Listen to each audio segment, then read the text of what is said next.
Alors bonjour tout le monde et bienvenue dans un petit tuto de Freddy Mix Tattoo. Aujourd'hui, je vais vous faire un petit retour d'expérience, quelque chose qui m'a séduit et au démarrage qui ne l'était pas du tout, qui m'a déçu, on va dire au démarrage.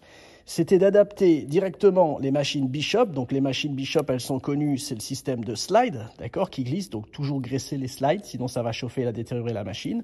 Et le même système est retrouvé dans la Dark Horse classique. Ça, vous le savez sur le site pour tous ceux qui se sont lancés là-dedans. C'est le même système. Il y a d'autres machines, il y a la Electra de chez Laura Paulini. Il y a d'autres machines qui sont en slide, d'accord. Il y a même une machine qu'on vend pas beaucoup, c'est la Neotat. Voilà, Neotat, c'est le même principe. Alors, vous savez bien que ces machines-là sont montées donc avec un slide. Donc là, je vais la démonter. Pour démonter, très simple, 2 vis en dessous, c'est tout simple. On desserre et on sort son petit moteur, ok?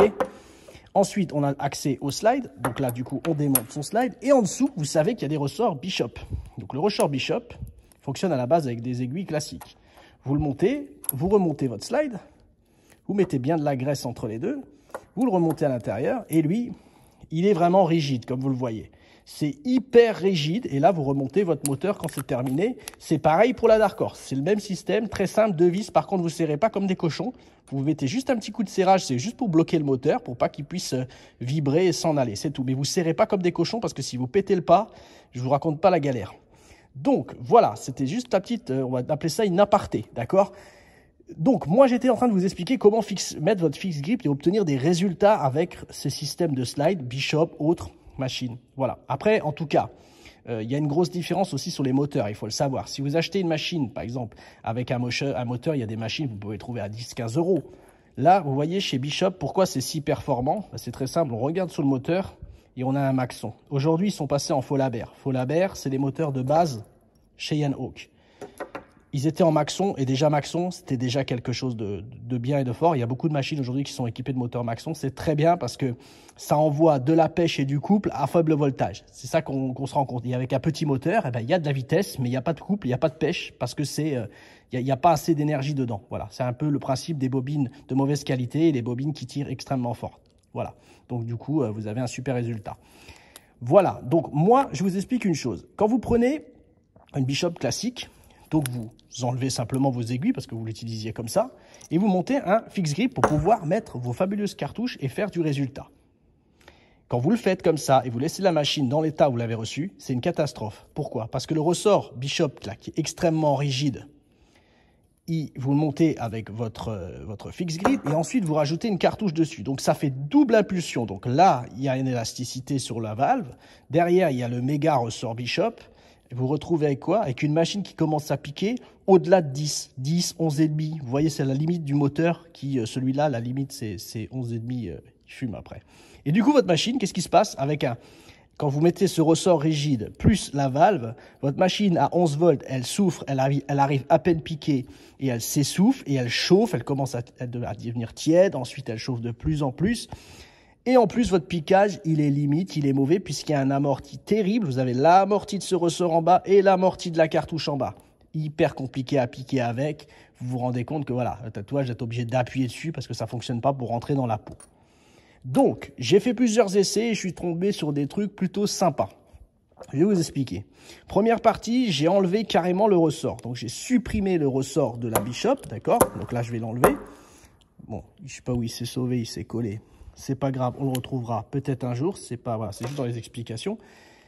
J'ai pas mis de ressort du tout, donc j'ai remonté ma machine, donc j'ai refait le petit coup de serrage une fois que je l'avais glissé dedans. Tac, là je vais la mettre parce que normalement vous levez un peu, voilà, vous levez, c'est bloqué. Ok. Donc là j'ai refait mon serrage, j'ai pas mis de truc. Par contre, elle marche plus du tout si vous mettez des aiguilles classiques, puisqu'il n'y a plus de rebondi du tout. C'était à la base pour mettre des aiguilles classiques. Là, ça fonctionne plus du tout de cette manière-là.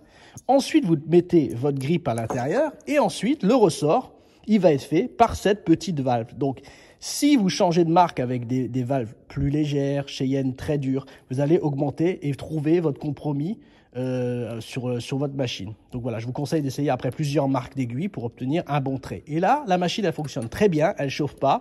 Vous pouvez bosser à 10 volts, vous pouvez bosser à 9,5 volts. Le problème qu'il peut y avoir quand il n'y a pas du tout de ressort, c'est qu'à un moment, quand vous travaillez à un faible voltage, ça veut dire 8,5, 9 volts, vos aiguilles, elles ont tendance à accrocher la peau, puisqu'il y a un peu de moins de rebondi un peu moins de tirage parce que le ressort n'est pas... Il donne juste du mal à remonter. Donc, quand on tatoue à faible voltage, l'aiguille, elle a du mal à remonter.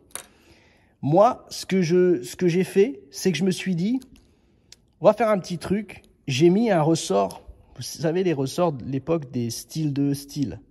Et c'est des ressorts qui ressemblent vraiment aux ressorts que vous avez dans les stylos à billes, stylos bic là, que vous remontez. C'est des tout petits ressorts. Quand vous faites le compromis entre les deux, vous vous rendez compte que celui-là, il est super rigide. On n'arrive presque pas à l'enfoncer. Celui-là, c'est vraiment un stylo à billes, bing, bing, c'est des petits trucs. Et ça suffit. Ça, plus le ressort de la cartouche, franchement, la vie est belle.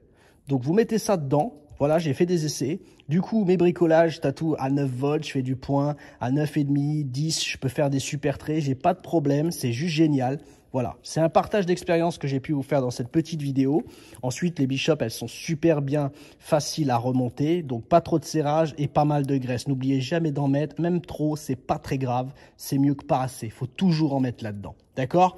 Voilà, j'espère que ma petite vidéo vous a fait plaisir, que c'était clair, c'était un petit retour d'expérience. Ça me fait plaisir de vous partager ça. En tout cas, si les vidéos vous plaisent, vous pouvez toujours vous abonner. Vous pouvez nous envoyer des messages sur Facebook. On est toujours à votre disposition. Il y a aussi le 06 95 16 11 00 si vous avez besoin d'infos.